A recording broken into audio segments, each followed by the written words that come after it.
Hello' guys, মই ৰবীন্দ্ৰ মোৰ YouTube channel তুমি চিন্তা চাই দিলোঁ সকলোকে স্বাগতম জনালোঁ।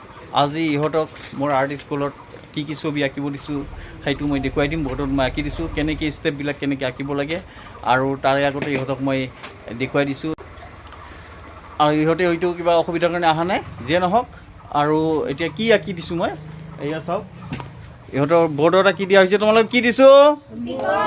পিকক। আৰু পিককত কি আছে, কেইটা ষ্টেপ আছে? 1 2 3।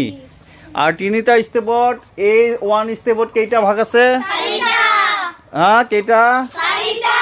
4টা। গুড। 4টা ভাগ কি কি? A B C D. এই অংশটোত দেখিছা, এই অংশত কি পৰিছে? এই অংশত কি? ময়ূৰৰ মূৰটো আহিছে, হয়নে? আৰু ডিত কি? ফিচাখন আহিছে, হয়নে? আৰু চিত ভৰিখন আহিছে, হয়নে? আৰু ডিত অকণমান পিঠিখনৰ এটা ছাইড দেখিবলৈ পোৱা গৈছে, ঠিক আছে? এটা অংশ। তাৰপিছত ষ্টেপ 2ত এনেকৈ দিয়া হৈছে, ইয়াতে ফাইনেল গোটেইখিনি আঁকি দিয়া হোৱা নাই, খালি স্কেটছটো সেনেকৈ কৰি দিয়া হৈছে।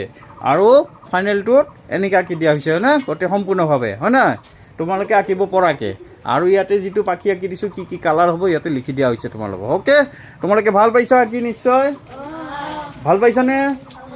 তেতিয়া তোমালোকে চাওঁ, এই দেখুৱাই দিয়াচোন কি আঁকিছা। এয়া চাওক, ময়ূৰটো ধুনীয়াকৈ আঁকিছে। ষ্টেপ ক'ত? ফটাফট দেখুওৱা। ষ্টেপ, এয়া ষ্টেপ আঁকিছে তাই, এই ল'ৰাজনে। আচ্ছা, ঠিক আছে, বঢ়িয়া। সাগৰ হয়, সাগৰ দাস, বঢ়িয়াকৈ আঁকে, একদম মনটো বহল। আৰু চাওঁ, ই ময়ূৰ, ময়ূৰ আঁকিছে। চাওক, ময়ূৰ আঁকিছে। আজি ভাল লাগিছেনে তোমাৰ?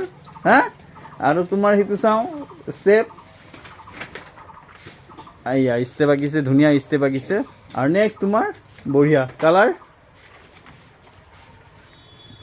এয়া ধুনীয়া কালাৰ দিছে, বঢ়িয়া, গুড। তোমাৰ এই কালাৰ ষ্টেপ ক'ত? বঢ়িয়া, ঠিক আছে। আৰু পিছত তোমাৰ কালাৰ কৰি আছে, ই হোৱা নাই এতিয়ালৈকে। তোমাৰ ষ্টেপ এইটো, এই ষ্টেপ, গুড। তোমাৰ কালাৰ কৰিবা, কালাৰ হোৱা নাই না? তুমি কি আঁকিছা?